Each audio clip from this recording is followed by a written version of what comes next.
permission to share, to log in. We can share our screen. Yeah, Yeah, Hannah that'd be sent them, so it should be in a ball, Hannah Ball, under your email. Phone number. Oh, okay. Hold on, I gotta grab it too. I'll take care of it. I'll go out and take care of it. I'll get Mr. Mayor, Hannah. we got the usual fashion faux pas that go along. We're trying to get back to meeting in person for the first time. So we're going to scramble and try to get the presentations up on the screen. And in the meantime, we'll get started with whatever we have. So if everyone has copies or access to copies and you can share, I would just soon get started, then wait, if it's okay with everyone. And my first presenter just left. Joe, I do have mine on hard drive. You want, Okay. I know it lasts, but. It won't work. We're running go-to on this. We need to have someone log in from a different Are we in computer a as hurricane? go-to. And so Storm. Joey's going to have Hannah Starting on the Ball. harm. So do you see from Hannah Ball? Joey's going to have So Hannah it's Ball. from, Yeah. and then it has a They're working on it right storm now. session PDF attachment. You want to see mine? So do you have a copy? So in your email, it's I don't mind for you. Let's just go ahead and step through. If everybody would just use the copy that was emailed out to them. Me too. Oh, yeah, okay, so do you have your mail? Okay, so go to your mail. You're fine here. Just, that's the mic right there, so just. When we get to these points, in a perfect world, we should have put this on the system 10 years ago. It's coming. Somebody of them just Everyone, if we get, year ahead of time. Curry's ready to go. Okay, well, here you go. Okay, good morning. My name's Joey Curry. I'm Assistant General Manager for Energy Delivery at Lakeland Electric. And Joel had asked me to give y'all an update on our 2021 hurricane preparation status, where we are, the things we've done, some of the things we've changed, and so that's why I'm here this morning to present that. Okay, so unfortunately, as we know, June 1st started hurricane season. I put a slide in here from the NOAA. However, in the past couple of years, they've not really hit it out of the ballpark on their predictions, but this year they're predicting a little bit above average. Not as bad as last year. Hopefully we won't get into the Greek alphabet with storms this year. But they are predicting that 3 to 5 storms will be major hurricanes, category 3 at least. So we have to be prepared. After Hurricane Irma, one of the lessons learned was our plan needed to manage or be viable for a storm of that magnitude and then scalable from there down. So that's one of the things that we revamped in our storm plan. So our emergency operating plan, we developed a team to look into that, completely revamped the plan. We got a lot more eyes on it and a lot more responsibility or accountability into the plan. So each division, each section of the plan, and when I get to the next slide or paper, the TO that breaks that down, or the structure of the organization, will show all those categories. So each one of those actually has a piece of the plan. So our coordinating team sent that out with instructions to update their section. And every single part of our plan now has the FEMA portion of it as well. So a lot of changes to it. We also had some, every employee in Lakeland Electric is considered mission critical. Okay, that's all. Okay, let's just take it down. Every employee in Lakeland Electric is considered mission critical, and with the exception of maybe some interns. But so what does that mean? That means that during a declared emergency, preparation for a hurricane, things of that nature, it's all hands on deck for LE. So each one of those people have a storm role assigned to them, pre-assigned by our group and part of the plan. So this year we had to do a lot of work with that because we got a lot of moving parts. A lot of people retired, and most of y'all know Unit 3 with that closing of that moved some people around, and I actually picked up, I think, 12 or 13 of those employees in my group. So they had to have new storm roles and where they could be productive. So that was a large part of this lift. And I'm really proud of the team that did all that work, and that's a huge team. And you'll see that on the organizational chart.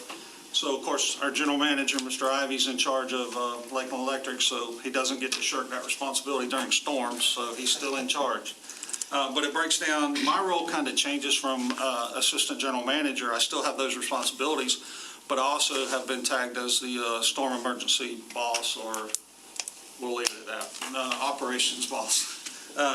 So what that means is we needed a place. We found out after Irma, we needed a buck stops here, so to speak, type of place.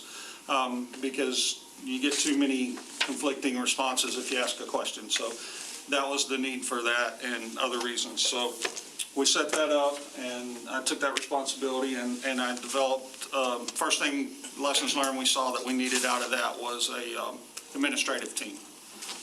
That was one key piece that was missing. So Cindy Clemens is in charge of our administrative team. She titled it Conduit Team because everything flows through that team. Any support, any needs, anything goes through that team to me, and we get what they need. So one of the things I kind of wanted to key on here today, and you'll see it at the end of the presentation, most of y'all see, and most of our customers see our linemen during restoration. They see our operations guys, they see our field guys, and that's who they associate with storm restoration, and rightly so. Those folks do a huge lift in getting our system rebuilt. But none of that could occur without our logistics, rations, all those folks, and the people behind the scenes, the support people. So I kind of wanted to key on them a little bit today and their role in this. And that's the whole yellow piece of that pie. And there's a lot of folks involved in that. Depending on what page you're on. Yeah, I'm trying to text her now.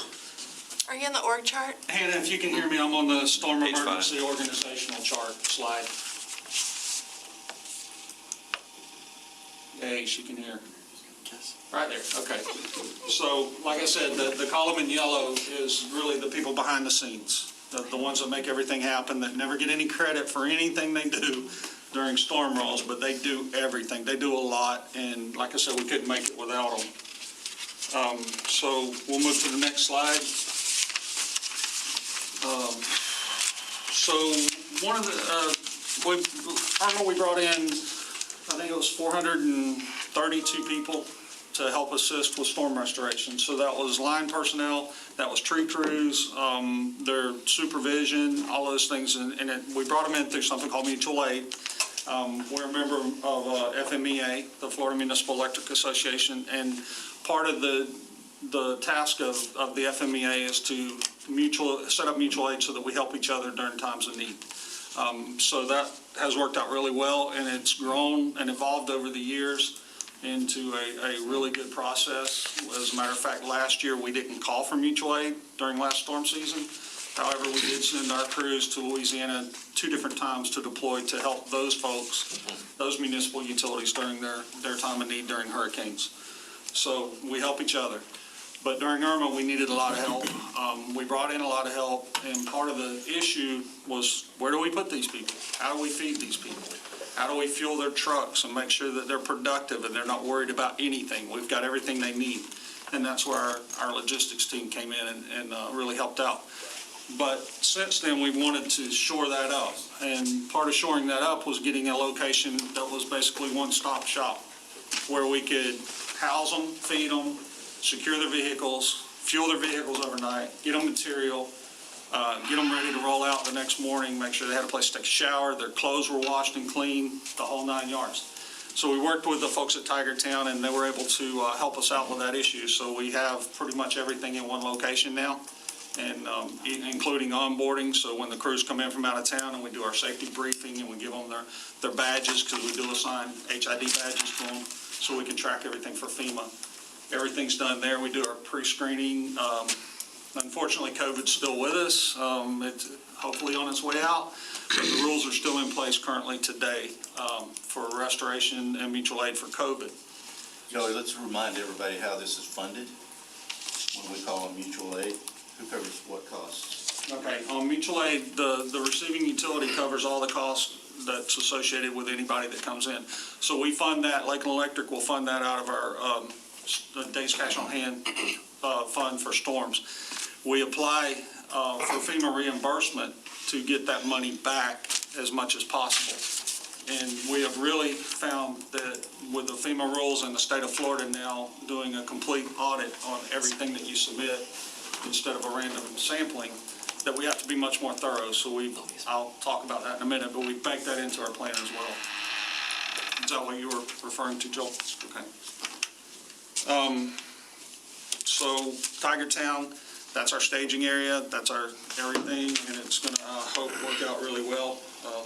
We've worked on a lot of things, and Clark and some others that are involved in that have helped out to make sure that we got good food for these people, good place to sleep, everything they need. I mentioned our conduit team. Question. I'm sorry? Joey, as far as Tiger Town, you're not bringing any material to them from stores, from warehouse? If we do, it will be the big metal bins full of just basic truck stock, stuff Okay. that they would use constantly and Just- need replenished. As far as material to rebuild the lines and things of that nature, that's typically delivered to the job site. That's part of our support staff. They will go to the warehouse and get the material, take it out, and deliver it to the So the crews. bigger stuff is, the expendables can be brought out to Tiger Town and distributed on the trucks there, as opposed to the larger capital things need to be kept at the warehouse and inventory there. Okay. That's correct. And also, they typically during a storm, you don't pick up a lot of that comes at later. You'll have busted insulators, things of that nature. The crews just put the wire up and go. Well, we do have people coming behind them picking that up. If they do put that debris on their trucks, then we'll have a place for them to offload it there. I'm trying to keep it from the crews having to leave a hotel, go somewhere to get fuel, go to the warehouse, stock up, go somewhere else to get their food, and then go to work. I want them to have it all in one place and go to work. Yes, sir.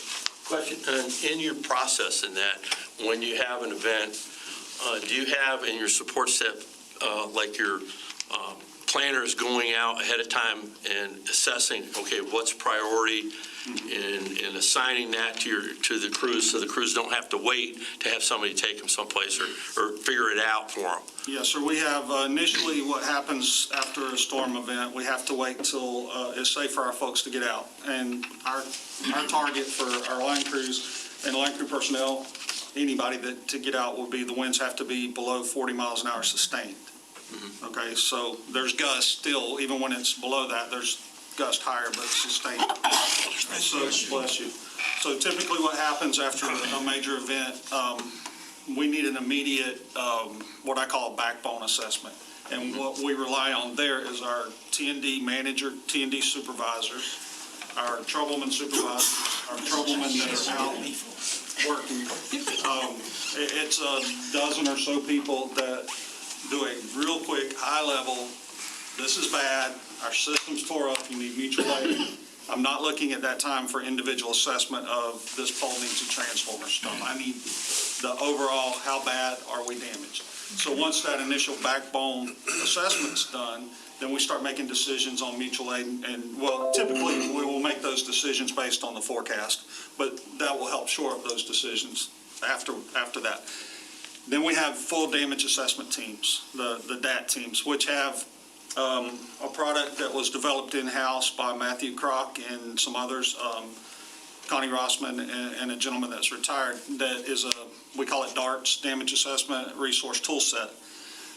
That is a mobile platform that they can use their cell phone, they can use iPads, which we got for them, and it has basically a walkthrough, drop down, they can take pictures, everything they need for FEMA, for damage assessment, they can do it mobily. It's uploaded back to base computers, or it's stored on there until they get connectivity. So we actually won an award for that, for the DEED award from APPA, and we've helped share that product with several others. But yes, we do have, the damage assessment occurs, a full damage assessment occurs with the DATS teams. All the work is then prioritized, and when those crews roll out in the morning, they know where they're going, they know what they got to do, and we keep them productive and busy, and we stay ahead of them that way. And that material ends up being there when they get there. That's the goal. That's the goal, I know. Sometimes it's hard. But yes, sir, that is. Joey, we set a goal after Irma, because Irma went as long as, I think it was 12 days. 12 days. Was getting the last customers on. We set a goal of making that 7.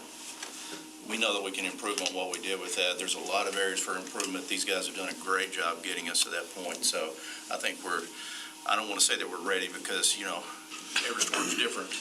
But God help us if one does happen, but we're going to be about as ready as we can be to shorten that time frame. Yeah. I feel a lot more comfortable now than I did back during Irma with the steps that these folks have put in place and the things that we've done. I feel a lot more comfortable that we are ready to respond and we can meet that or exceed that 7-day goal for an Irma type event. I mentioned the conduit team. Cindy and Marisol and Hannah work together closely with me. They make things happen. They're my right hand. As well as Hannah was highly involved in getting the plan updated and making sure people turn in their stuff on time. FEMA coordinator, that's a big one. That's something we did not have during Irma, and lessons learned. So we have a very good FEMA coordinator on staff. She works for Gina Jacoby. Her name's Dina Prim.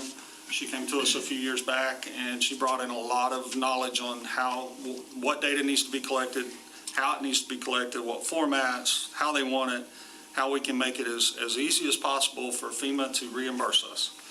So part of her recommendation that we accepted, that there needs to be FEMA liaisons for every one of those groups in that org chart.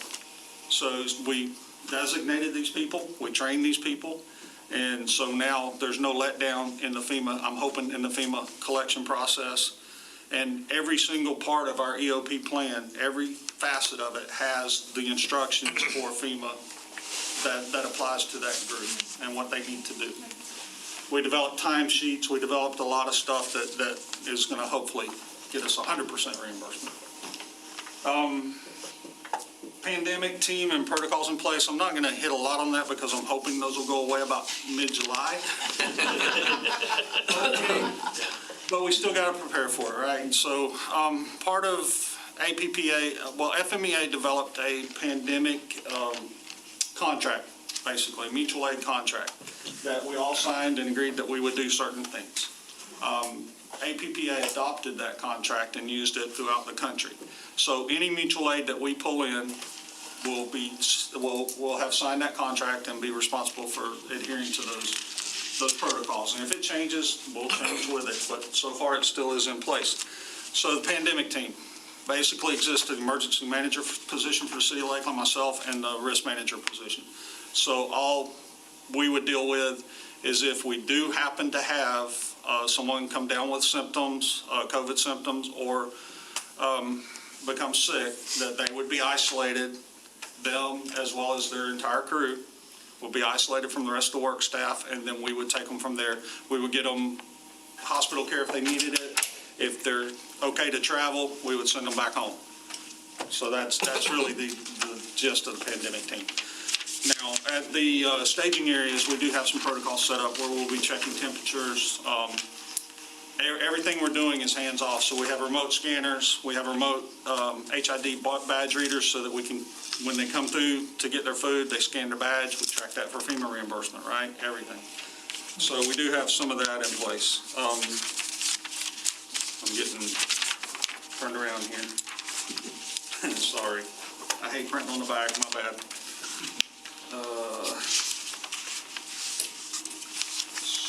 So I did include a slide with basically the agreements of the contract that I just referenced, that APPA and FMEA. It just basically says that before we send somebody to help anybody or they send them to help us, that we will pre-screen our employees. We will ask the questions that y'all, CDC recommends. We'll do the temperature checks. We'll make sure they weren't out of town the last 14 days, things of that nature.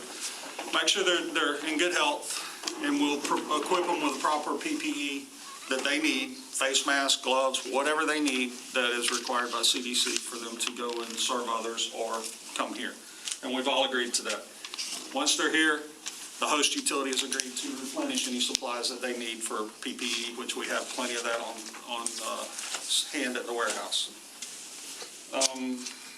Kind of going through this a little quick, but we're down to the questions. So I had this group from that yellow column primarily, and if you can get to the last one, there you go. I had them come out Wednesday at lunchtime and forego their lunch to take a picture, because I wanted y'all to get an idea. These people never get seen. And they do a lot, and they really need and deserve the recognition of what all they do. And you'll notice one of them, two of them's in the room, three of them's in the room, I think. So Catherine, Cindy, and Clark are part of this team, and they're instrumental in helping, as well as all the others. So if I'll answer any questions you may have. Yes, ma'am. I just have a comment. I am where Commissioner Madden talks about small business, I'm a process person. I like process. I like thinking of unintended consequences, and I commend you guys on coming up with this plan because it seems that you took everything you learned from Irma and really plugged it into place. Just the mere idea that you want to house and feed and have all their stuff in one place so that you're not running circles around in the midst of a storm. I think thinking about all those things is hard to do, and I commend all of you guys for thinking about all those and doing the postmortem and doing that. The FEMA person, the coordinator, I think will help tremendously if it hasn't already, just because it's a point person. So kudos to all of you guys. I get a little excited about clean process and thinking of everything and trying to mitigate as much as possible and save time. So this is awesome. Hopefully we'll never have to use it. But you know what? It's there and you have a playbook and it's pretty awesome. I appreciate that. I agree with you 100%. It makes my job a lot easier. It's not just about me, that's not what I mean, but Right. it makes it from the decision-making process, instead of all the people saying, how do I get food to these guys? How do I do this? All this is set up and handled, so we don't have to worry about that. We can focus on restoring power, which is what we should be doing. Absolutely. So yeah, this is a huge improvement. We do have the full plan. If anybody is interested, it's, Hannah could tell us, it's how many pages, Catherine? 302. Yeah. Well, I'm not that interested. Having trouble sleeping. I'll take the table of contents. It is very detailed, and it needs to be. And that was one of the things we learned, it needed to be. And we do train on a lot of this. We're actually having a walkthrough at Tiger Town for the logistics to make sure all that's going. That's coming up in a couple of weeks. We're doing, every year we train our wire down guards, which are they go out if the wire's down and we don't have a crew that we can send, that will go out and put caution tape and make sure it's safe. And a big help is people see that we've been there, so they don't continue to call in and inundate our phone teams. We train that. We train our damage assessment teams every year. Joey, just on that one note, one of the wired down teams also can help relieve, like sheriff's deputies. Fire department. File control. Yeah, so our wired down guards can relieve fire department, sheriff's deputies, and even our own policemen that have to go out there and guard that for a period of time to make sure that nobody's getting near it and potentially getting hurt. So we had a huge issue with that going into Irma, and even a little bit with that tornado that we had a couple of years ago. So to your point, this is all just a series of processes, right? We broke it down to what they are and tried to fix as many as we could. Right. We should. And one thing about this plan, I mentioned it earlier, we wanted to build something for worst case. Plan for the worst, hope for the best, right? So we built it for Irma. However, the team recognized not everything's Irma, so we needed to be able to scale this back to be able to use whatever phase of it we needed. An example of that was about a month ago when we had some straight line winds come through. We actually used mutual aid for that. We had a crew from Orlando and Kissimmee Utilities came in and helped us restore power to our customers. So we can scale it down to something as simple as that. Joel mentioned the tornado. That was a 46-hour event from start to finish. And that tornado was on the ground for 10 miles and tore up everything in its path. We used mutual aid for that event, and we got our customers back in I thought record time. So it's solid. I feel comfortable standing up in front of y'all and him saying, as your emergency operations manager for Lakeland Electric, we're set. Does mutual aid, did they give y'all feedback, like after the tornadoes or after they came in for the shorter duration? And during. And during, so they said, this is what we need, or? These people are not shy. No, they're not. That's good, though. I mean, Yeah. that just helps make the plan more complete.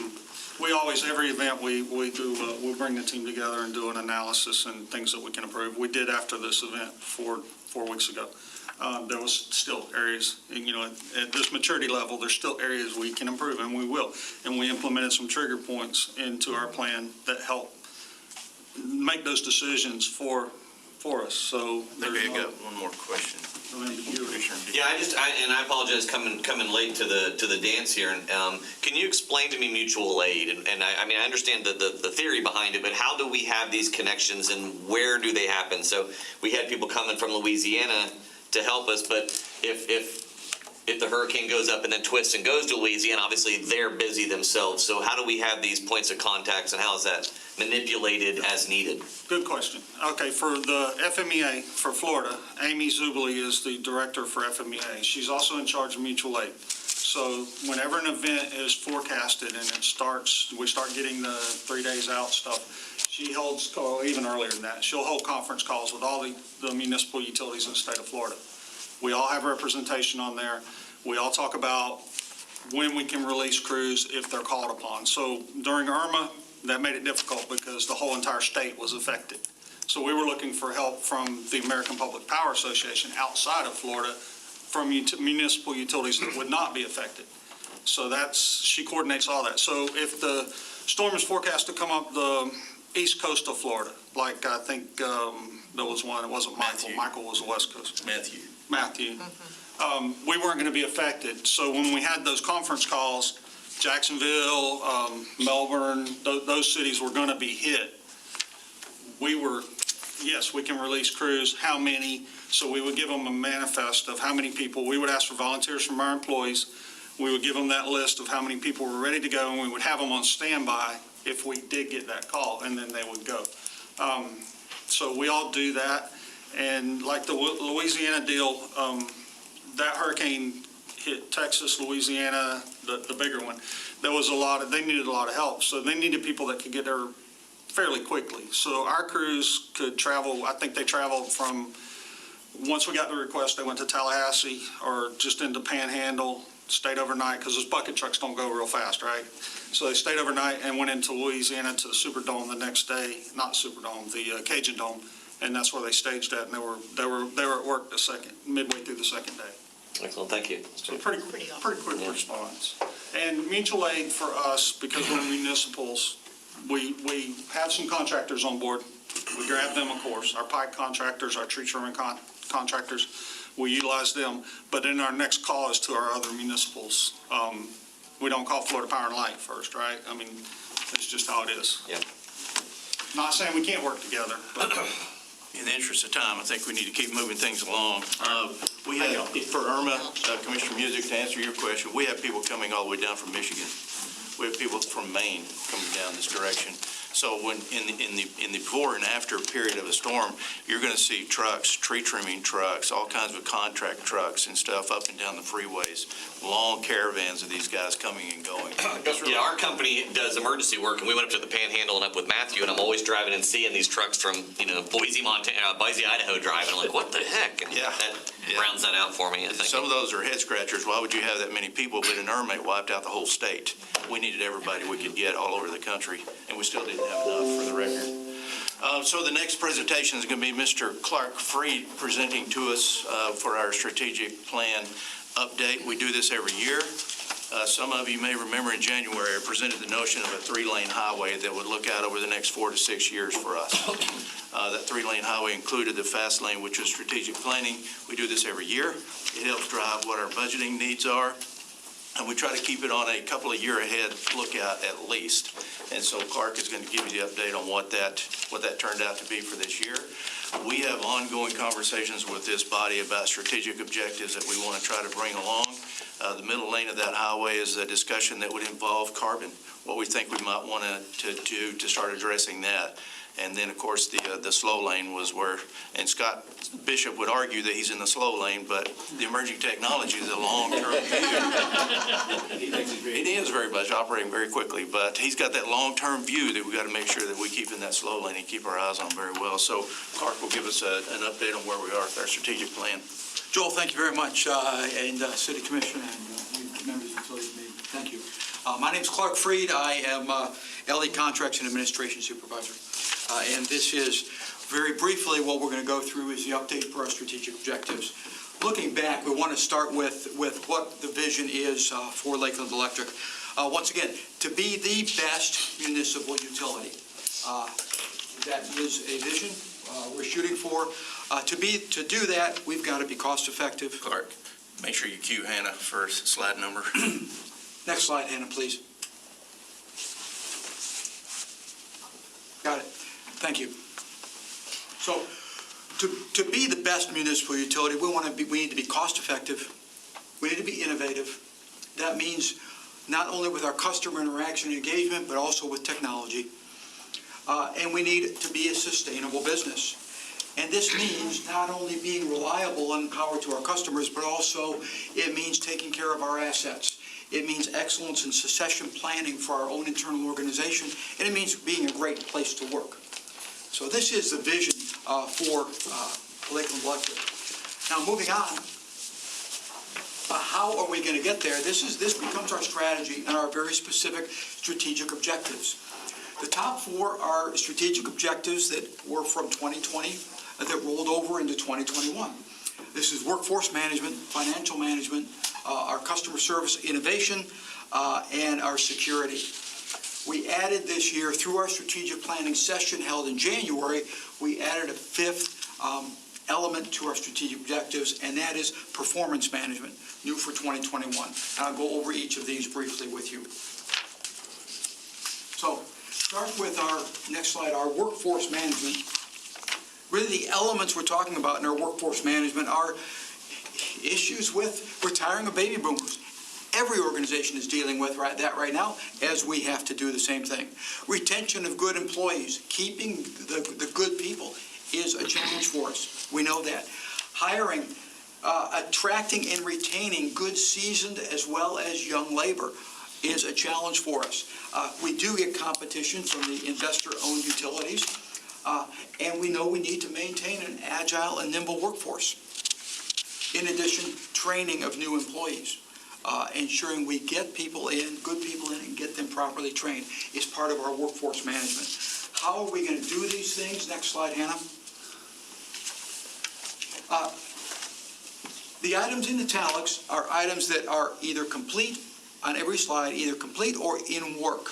So these are in work. Planning ahead for our 2021 retirements, for our single contributors, for our market-sensitive positions. This is a process we're putting in place annually now to support overlap for critical positions, to create that 5-year look at who's going to be retiring, how do we look at replacing those folks. The items of the future are the bold items at the bottom, creatively addressing our market-sensitive positions. We do have market-sensitive positions, especially those that are where we get folks stolen away from higher-paying utilities, especially the investor-owned utilities. We've got to find ways to creatively attract and retain those types of employees through flexible benefits packages.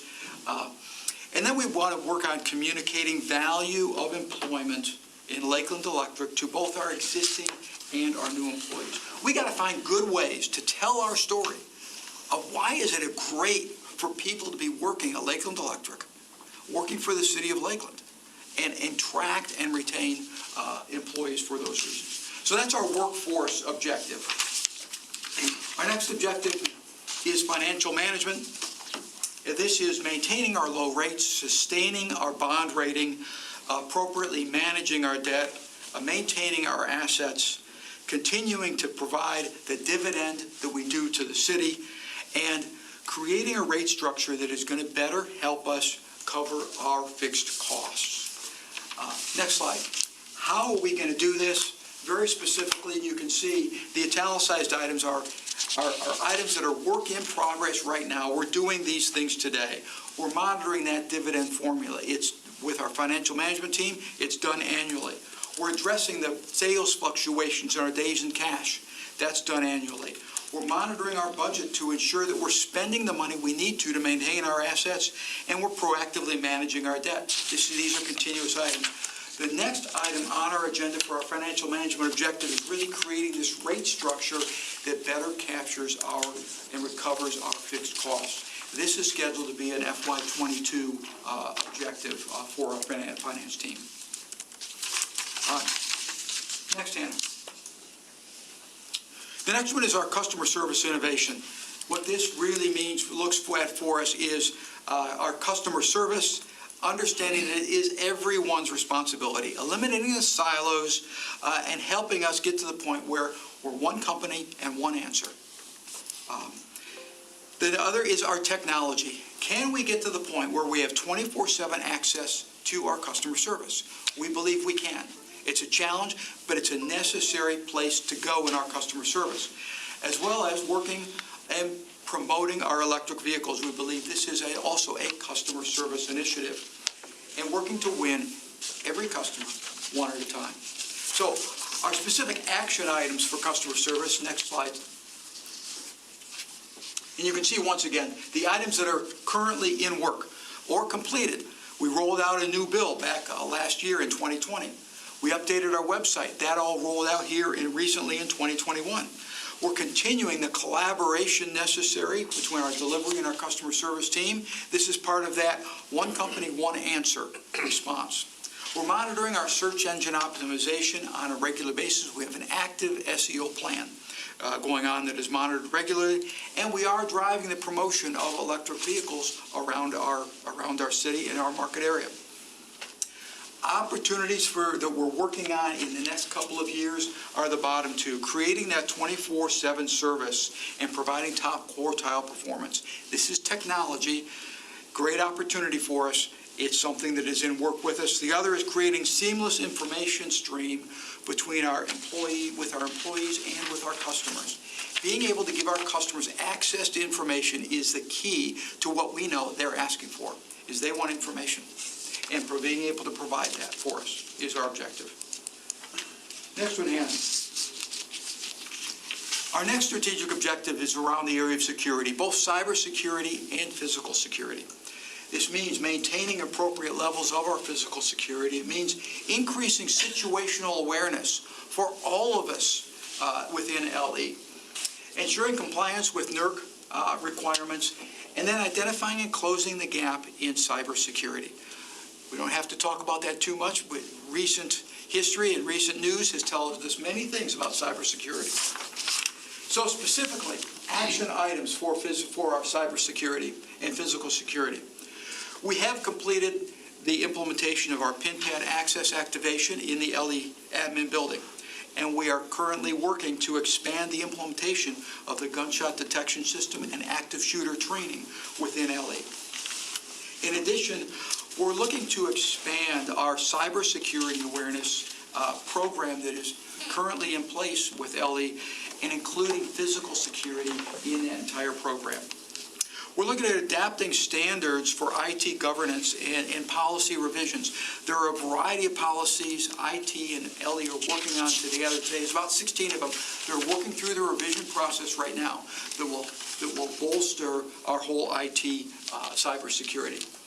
Items that are going to be future that we're working on for the next couple of years: a business impact analysis of our enterprise systems. This is really determining how, with more accuracy, what specific technologies, what specific systems impact LE operations the most, and being sure we get the right assets to work on and support those systems.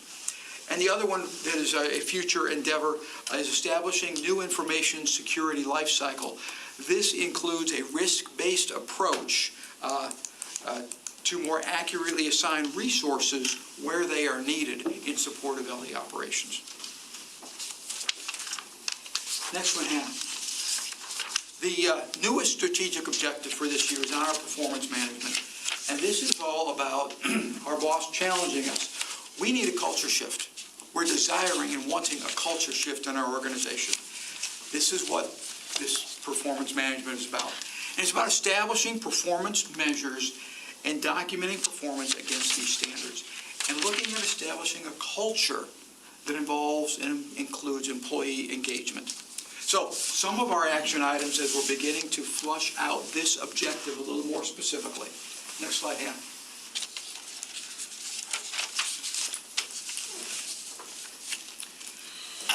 We want to create and adopt a best-in-class mindset.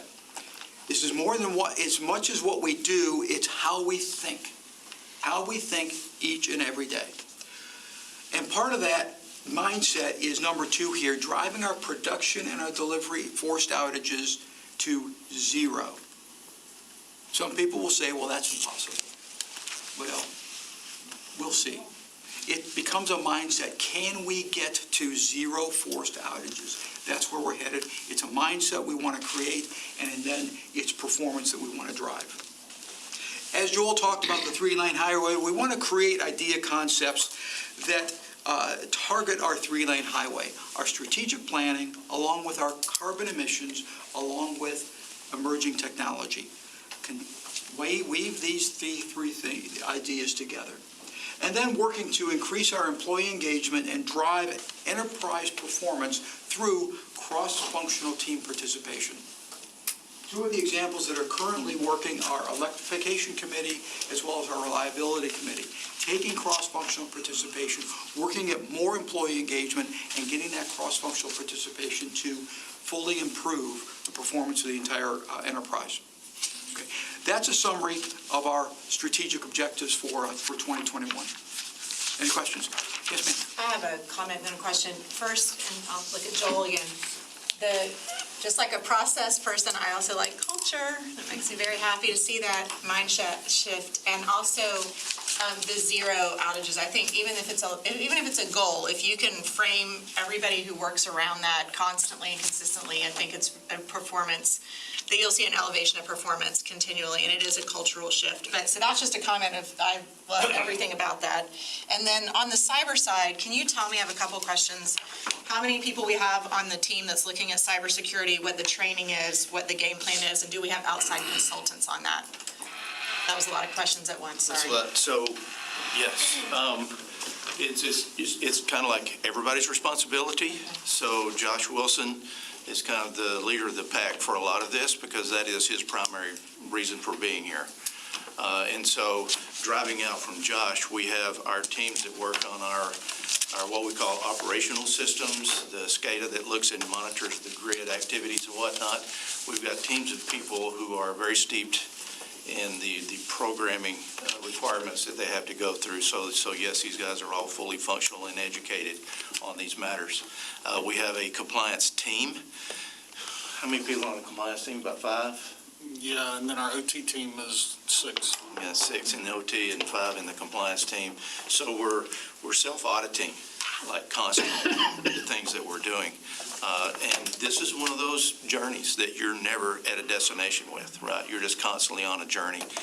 We bring in Department of Homeland Security. We bring in DOE. We bring in other contractors that are really good at specific things, and they will audit our systems and our practices, and they always have recommendations for us, and we always try to implement anything that we can. So we try to stay ahead of this as much as we can. I guess the last piece of this is we'll send a team of people, we being municipal utilities in Florida, we will send a team of people to each other's place of business and audit each other. And then we're kind of all on the same page, and that's an opportunity for best practices to happen as well. Thank you. They did. Question on cybersecurity, because it is out there a lot today. As part of your process and all that, penetration testing, do you have a protocol for penetration testing on the entire system, as well as just, the customer information, but all the way out onto the switches and all that stuff? Reason why I ask is I had experience with that a few years ago where backdoor was found through a penetration test on a really old piece of switchgear. Yeah. We have found, using that kind of mindset, we've found several things. So and I'll give you an example. We've got switches all around our fiber optic system that help manage the flow of data and information.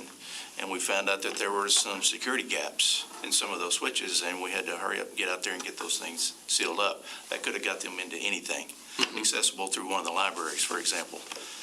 So that was a little bit scary to find something like that. Part of the protocol, as you know, Dan, we're very heavily regulated in this arena. We could be fined out of existence, literally, if we screw this up bad enough. And so part of the protocol is we take a look at all the devices that we have out on the system, because you can imagine all these spare ports. You look on the back of your computer, there's always open LAN connections or something, right? It's just sitting there open. We have to disable those. If we're not using them for anything, we have to disable those. Guess what happens to us if we don't? If an auditor comes in and finds something on your system, you're paying money for that. You're fined. And it hurts. It hurts bad. So, yeah, the rules and the regulations have evolved, and a lot of the staff would tell you, man, that's all we're doing anymore. But it's necessary, in order to keep these folks out of our systems like that. So we are doing it. It costs us, remember the number that we used, Joey, is like $1.5 million extra in expenses just to do these kinds of things every year. Yeah, for SIP compliance, yeah, it's probably. Yeah. Thank you. Thanks, Joel. Any other questions for Clark? Ashley? Yes, sir. Can you remind me, what's the force outage? Sorry, I don't remember that. Forced outage would be something, lightning strike would be a forced outage. Unplanned. Yeah, unplanned is a good way to say it. Not something internally that you guys are driving, but Nature. there's natural disaster stuff. Got it. Are you guys talking about telling the story, are you using or leveraging the retirees to help do that? I mean, my mom is a great example. I'm sitting here because of Lakeland Electric, 27 years fed me as a kid. So do you use those stories of those retirees to help tell the story? That's a great point. Our team putting that together is just at the infancy stages of how do we get the ideas of telling our story? Where are we gaining those stories? Where are we gaining the ideas? And how do we put that together in a program? So I'll take that back to the team. Thank you. And then you mentioned winning the client. A lot of organizations want to take clients from being a customer to being an advocate. I think one of the ways that can be done effectively is they take ownership in what it is that they're a part of. Are there ways that you guys are looking to engage the customers to become participants and take ownership and become advocates of Lakeland Electric? Yes, absolutely. So we have an advisory panel that we rotate some people in and around. You're still on it, aren't you? Mr. Dennis is on it.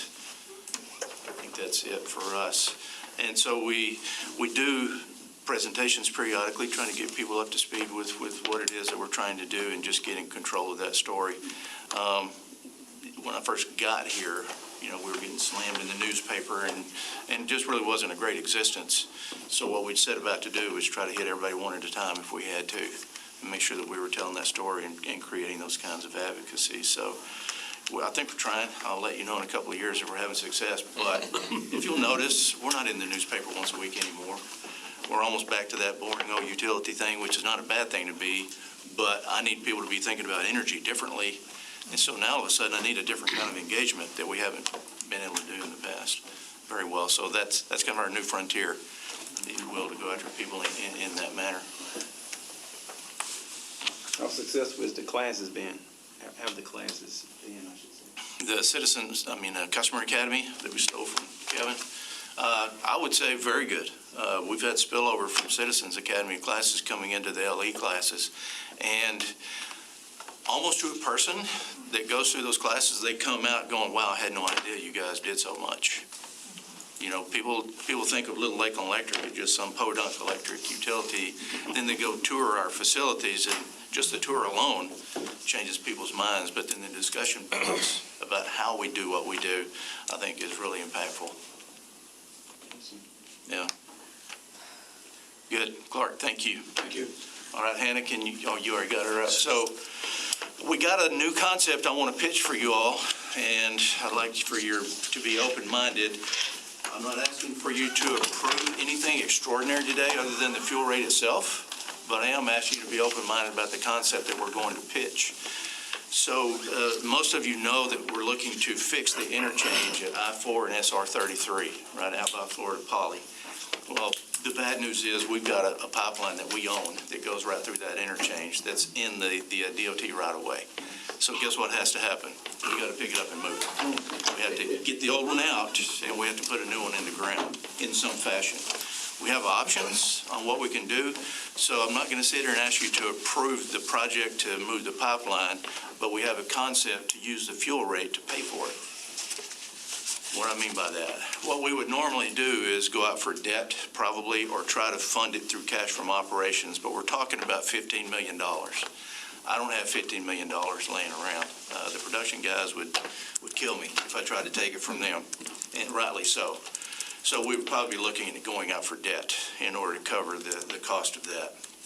It occurred to us that this is a fuels-related matter, but fuels, as a rule, isn't set up to do capital construction type projects, right? It's there to operating costs, reimbursements, and things like that. So the cost of natural gas, the cost of purchased power, when we do call for it, those things are typically what's in the fuel rate.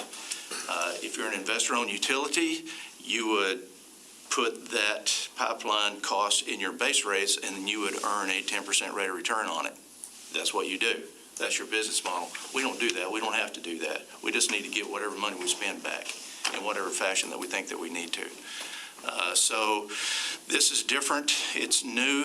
I don't know that it's unique, but it's certainly new, and I don't want to do it all the time. And I want to assure you of that. I have no interest in doing this on a regular basis. But here, you heard from Clark, part of our strategic initiative is to monitor and maintain a good debt status. Well, in a couple of months, I'm going to come back to you guys and say, I need $170 million to replace Unit 3, right? So I'm trying to keep debt as low as we possibly can and should. We've got a great mechanism that is going to cover this, and it will work. So just asking for you now to be open-minded to the prospect of doing it this way. All right, so Tori? Now for the good news. I'm Tori Bombard, I'm the field manager. Tori, the speakers up there on that camera, you need to speak really loud and project, okay? Okay. Because they're The microphone. microphone. So just talk loud. Talk loud. Thank you very much. Yeah. I'm Tori Bombard, the field manager. Next slide, please. Okay. So I'm sure this is no shock. You know, we're going into summer. It's going to be hot, okay? But on the positive side, here in Florida, it's not going to be as hot as it's going to be out west. And another good thing is, as you heard from our general manager here, looky here, guys, they're projecting not to have as many storms and hurricanes. So although we're prepared, hopefully we won't have to use as much mutual aid next year. So that's really all I wanted to say on the weather, you know, since we are going into the summer. Let's go to the next slide, Hannah. So I wanted to kind of give an update on our hedging program. Everything that you see that's in white is the actual cost. Everything that you see highlighted in blue, that's what I have to estimate because, you know, the market hasn't closed. It's based on whatever the NYMEX closes at. So right now, from October to May, we have spent about roughly $1 million on our hedging costs. But I'm projecting from June to September, we're actually going to over-recover about $1.6 million, which means the net effect that the utility will receive $629,000 for an overall savings of 3 cents at MMBTU. Now, what I don't want you to think is that we're supposed to make money on hedging, because we're not. Hedging is simply an insurance program. What it does, it helps us cap the upside risk, okay? Normally, we spend about at least $2.2 million a year, or roughly 10 cents at MMBTU. But this year, we actually are in the green, which is not normal. So I would like to go to the next slide, Hannah. And this is just simply a recap of the slide you saw before, but it just kind of shows you what's happening. So you can see right now, the black part right here, this is where we're actually hedged, and the red line is the market. So for the summer, that's where I'm getting that 1.6 million. You know, our price of fuel is roughly about, the market showing the forward curve about $2.93, but we're hedged at $2.71, so we're getting about, we're under market about 22 cents. From this time period to here, there were times where we were above and sometimes below. When we originally put on the hedges, when you're looking at January, we thought gas would be right in the $3 range, but fortunately, gas in January, we went down to $2.46. But in February, when we had all the cold weather, you know, we had it pretty good. But hedging is, like I said, it's an insurance program. It's just meant to help protect the utility, help us budget. So Hannah, if you can go to the next slide. So what this is the forward curve. And what it's showing you here, for the next 9 months, between June to March, the market has been very volatile. You know, we're still seeing gas in the $3 range. But as we go out in the outer years, you know, like next summer, we're expecting to have gas at $2.45, $2.55. And then the real outer years, fiscal year 24 and 25, we're going to see gas go to $2.60. That's what the market is seeing right now. But, you know, this is just a snapshot in time.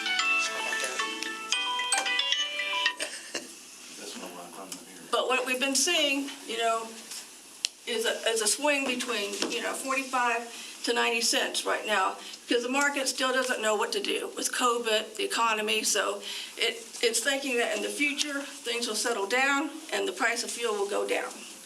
So when I'm putting together a forecast, this is what I'm looking at, you know, to try to come up with our rates. Next slide.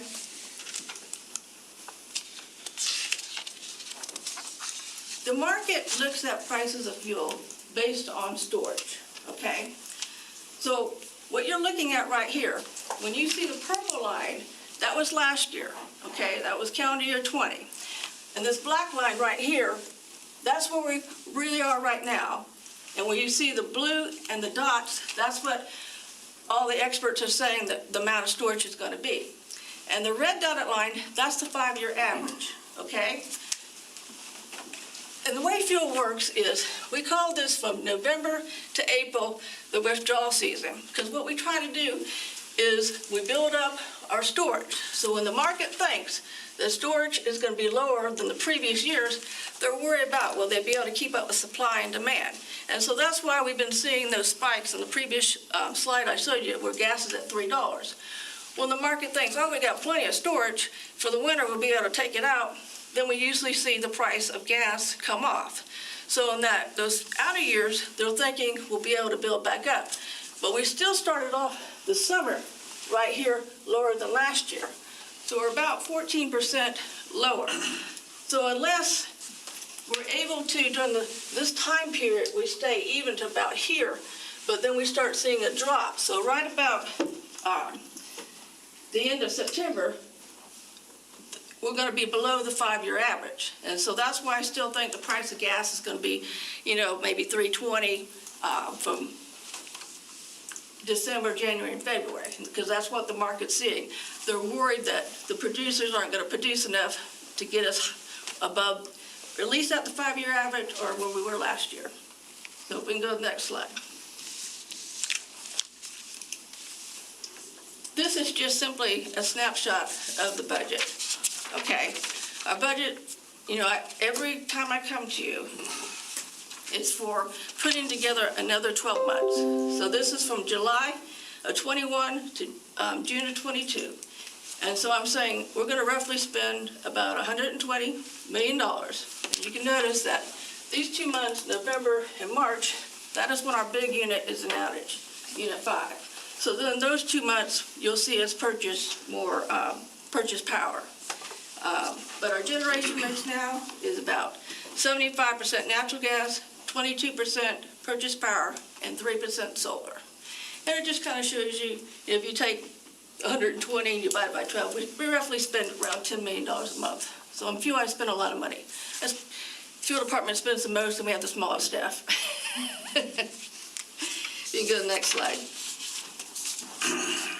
So this is where Joel, and I'm going to start talking about things, about, you know, the pipeline. Although right now, when you look at this chart, is based on what it costs per month on the previous budget per megawatt hour.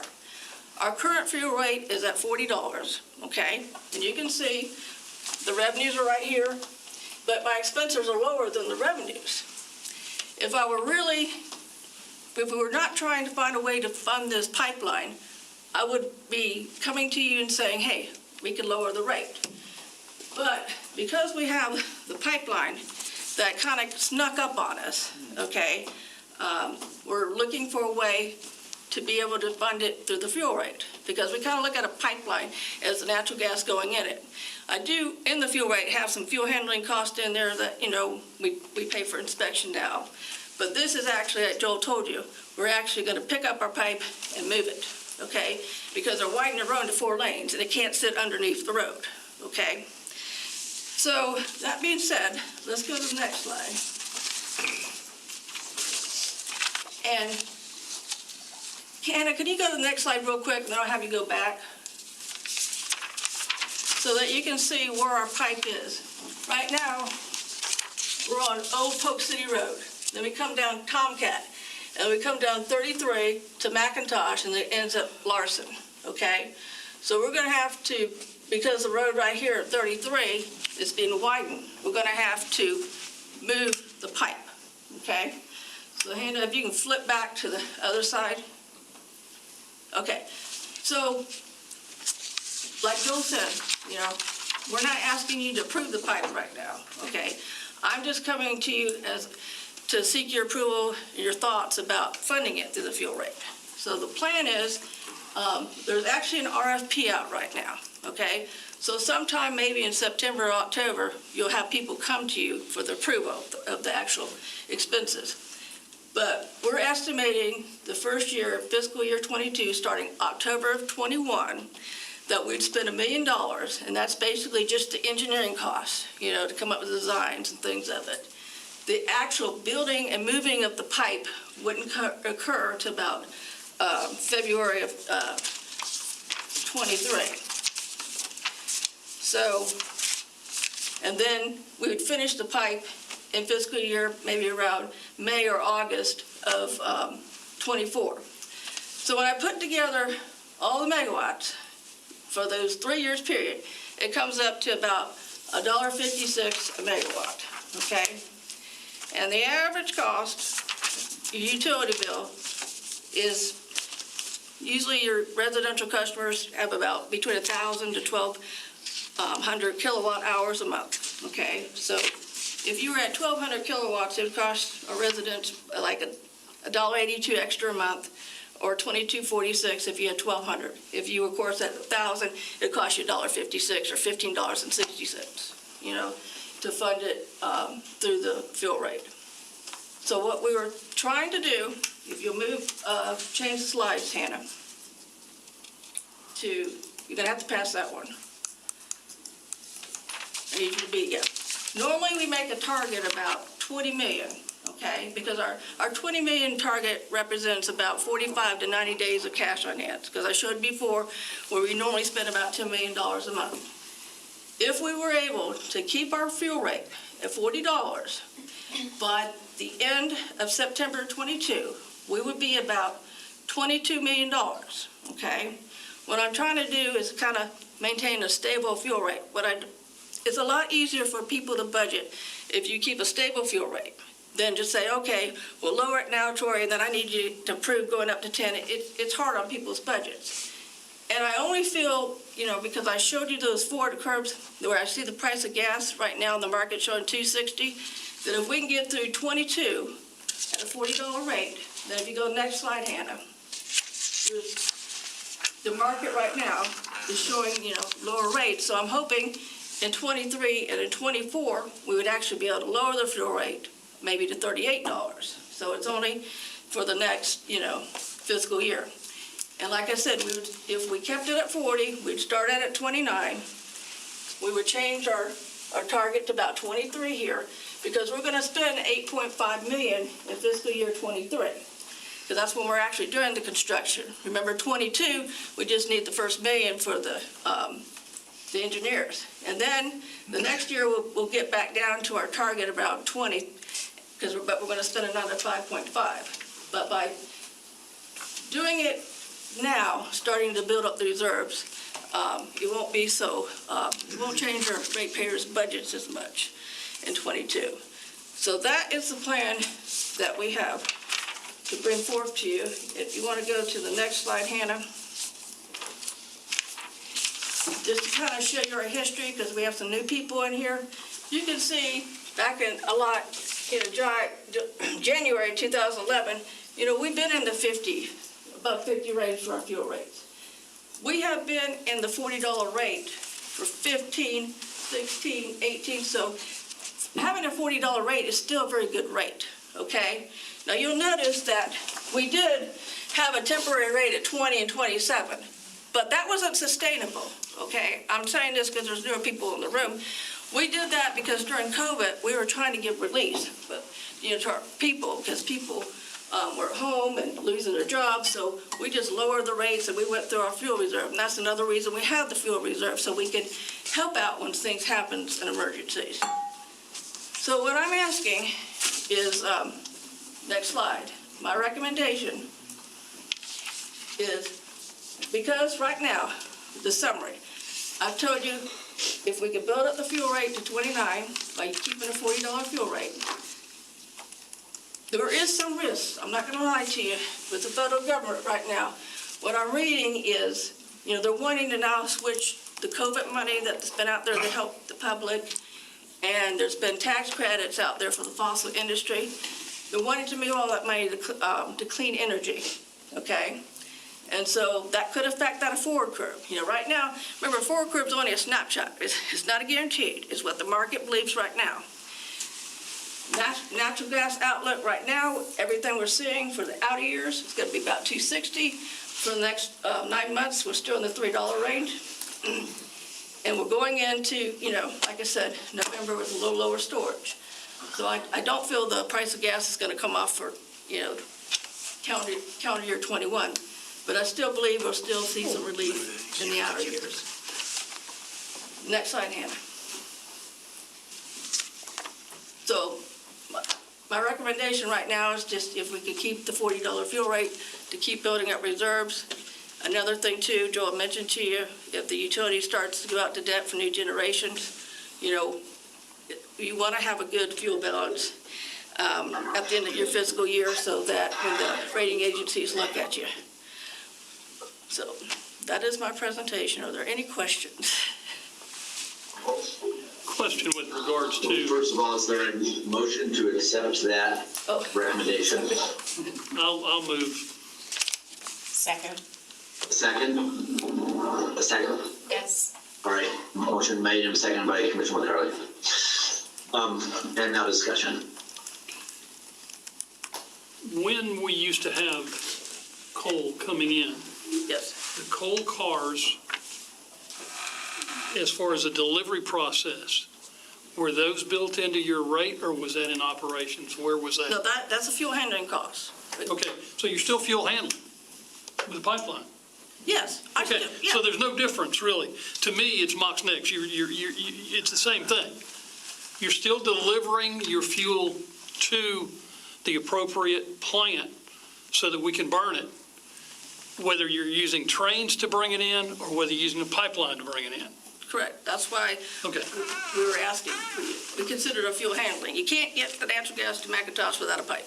Well, and is it DOT going to be okay with our timeline to relocate the pipeline with their expansion of the 4-lane interchange? Yes, I mean, we have Mike Damer in the room. He's the project manager of the team.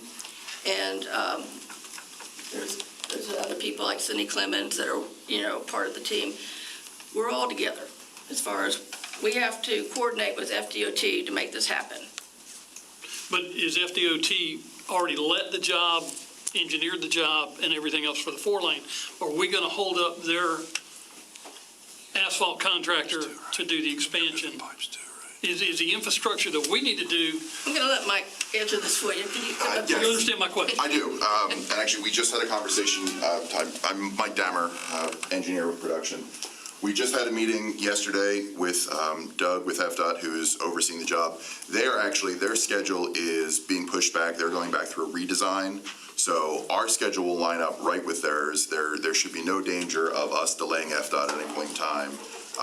The only thing that we will have an issue with is whether or not we will have completed construction on our new line prior to FDOT reaching us. And some of this will be a presentation that we'll end up making when we come to you with an engineering contractor. But we are going to be adopting a coexist strategy such that we will work hand in hand with FDOT to make sure their project's not delayed and we do not impact fuel to the power plant at any point in time. Sorry. And just this is for clarification. So is that We had heard at TPO, at Transportation Planning Organization, that the pipeline, when we're looking at that intersection, is coming from Port of Tampa, that runs from Port of Tampa all the way to Orlando International. Is that the same pipeline, or is our pipeline different? Because DOT has to move another pipeline, or is this the only pipeline that we're dealing with regard to this new intersection? That's the only pipeline that the city of Lakeland is concerned with. There are other pipelines in the vicinity. FGT has 2 pipelines that are in the vicinity of that interchange. They are moving. Our pipeline that the city physically owns is simply, we have 9 miles that runs from Polk City down to the plants. That is the only regulated pipeline that we are concerned with as the city. The city does have water, wastewater, other utilities in that area as well that are going through the same process. But in terms of regulated utility, our pipeline, the 16-inch that we own, is the only one we're concerned with. As members of TPO, we have to be concerned with all of them, so that's why I was asking, because we've been hearing about the other pipeline now for like a year and a half or something longer than that. I'm looking at Commissioner Reed, so that's why I just want clarity in my mind. Commissioner Music has a question. Yeah, I just had a generic question again, just from the history of this. So we are absorbing all of the cost of moving our 16-inch line. There's no offset from the DOT. I mean, they're widening it and saying you just got to move your own line. Well, I would say that we're interested in trying to get grant funding as well. Senator Kelly Stargell, I think, was trying to advocate on our behalf, and I believe even Congressman Scott Franklin was trying to advocate for some relief for us. But yes, we are responsible for that money. We are inside the right-of-way, which is why. That's typically where we occupy. And so there's no relief for utilities that are in the right-of-way. As opposed, if we were in a private easement, then it would be a compensable interest that we would ask for them to fund on our behalf. So if we're looking at funding from other resources, how will that affect anything that we're trying to talk about here? I mean, if we're trying to raise money to be able to offset that, well, if we end up getting some grant money, how does that play out? That would be a beautiful story because, and I want to reiterate, we do this every 3 months. We adjust our fuel rate every 3 months. So if we get a swing and a miss, we get another opportunity in 3 short months later, right? And remember, a forecast is a forecast. And we make corrections pretty regularly on these things. So if grant money came in, we can change what it is that we're asking to do today in 3 months or 6 months or whenever, right? And so when I look back at the second quarter of 2020, when we were at $20, and then now in Q2 and Q3, we're looking at going up to 40, what have we heard from the constituents out there, the consumers? Are they calling, complaining, yelling, or what are you hearing on that side? Last year for COVID, right, we were still over collected, probably pretty close to $10 million over collected, right? In that range. Yeah. Back of the envelope. So we made the unusual decision, rather than to pay that out over a forward-looking 12-month period or longer, let's just do it as fast as we can, recognizing that there was impacts from COVID. So that's the only reason that rate would ever be that low. Right. That's extremely artificial.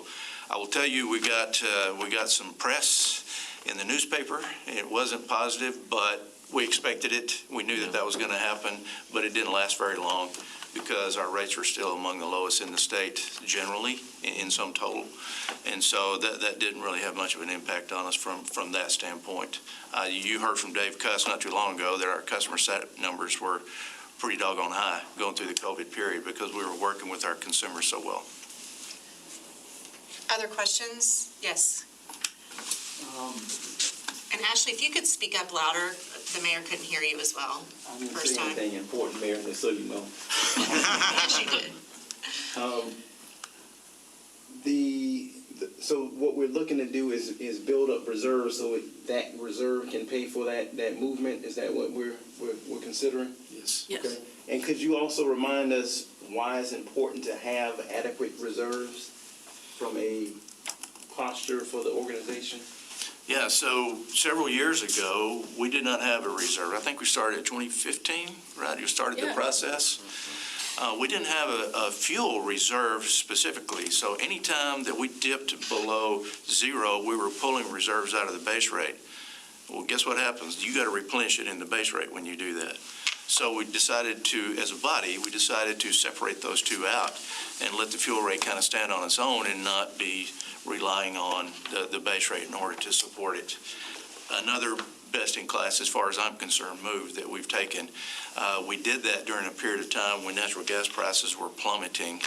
And so we collected, instead of a 3-year process, we collected it in a year, $20 million in a year, and then we were able to get back to normal business again. So we have that reserve just so that fuel can manage on its own without having to dip into the base, which is a lot more cumbersome to adjust than fuel is. Mr. McGee, did you have a question earlier? It was for Clark, but that was... Oh, I'm sorry. He's already gone off the table. Okay, It's not a big deal. Okay, we missed that. Other questions with regard to this recommendation from Ellie?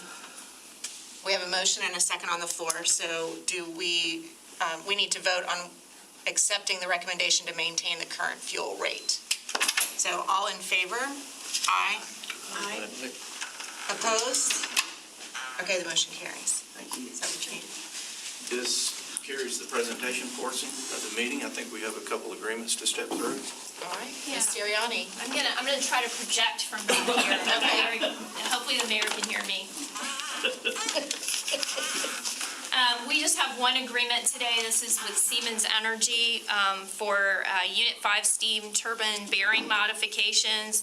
This is the result of a technical advisory that was issued by Siemens recently that Lakeland Electric received regarding a catastrophic loss of a steam turbine that occurred to the same make and model as we have at Unit 5.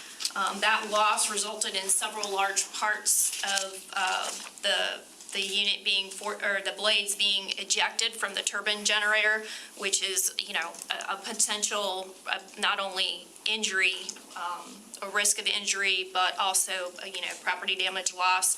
So it presents a significant risk. So in that sense, Siemens has provided some recommendations for improving and developing improvements for the steam turbine.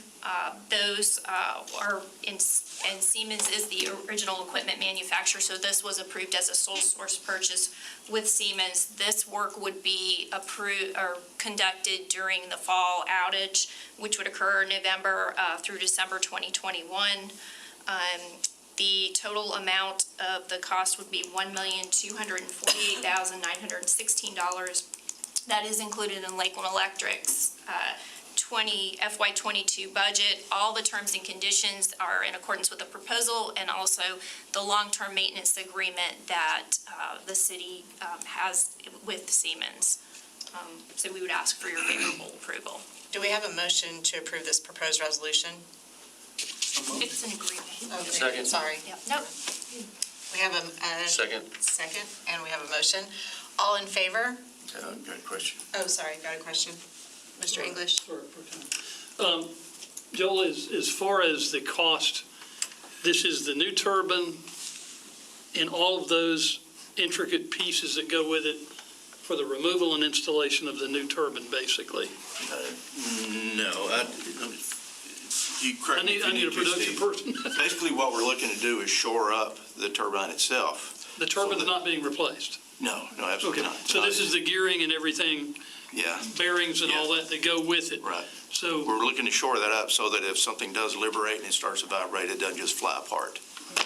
Right. so we're doing shafting, basically. And we don't know if our shaft is in good shape or not. All the bearings are set and they're secured in their little positions. Right. We're just looking to make that a heck of a lot more secure than it is right now today. And Siemens is going to do the whole work. It's not self. That's correct, yes. It's not not delivering parts and we doing the work or hiring a contractor. Siemens already did all the engineering for it, so Okay, for so the entire fleet of BB-33. They got the sub coming in to do the work. No, they will be doing it. Okay. They're their own personnel and everything, but we're adding strong backs onto the bearings, and we're also changing the number 3 bearing from a tilt pad to a sleeve bearing. So, and then we're adding some instrumentation and so forth, so we can see if there's any water coming through the unit and so forth. So, but the strong backs are really, like Joel was saying, it will hold everything in place in case we do lose an L-0 blade, that we won't, physically have vibration that would cause pieces to fly. And could really cause a catastrophic failure and millions and millions of dollars worth of damage. We definitely don't want a catastrophic on 5, not now. Yeah, it's very important to run. We can't run without it, so Unit 5. Other questions? Mayor has any? Okay. All right, so this is the agreement, forgive me, I had pulled up the resolution with Siemens Energy. We have a motion and a second, and we've had some discussion. We ready to vote? All right, all in favor? Opposed? Okay. The motion carries. It'll go before the city commission on Monday. And so we don't have to do anything with that utility resolution that is under that. That'll be brought before the city commission on Monday, I believe, right, Palmer, for approval. 'Cause Okay. the committee just gave a favorable recommendation. All right, Mr. Ivy. Mayor Pro Tem, that is all we have. All right, I'll entertain a motion for adjournment. Thank you. Stay here. Come on, Ash. Thank you, and. Just a minute.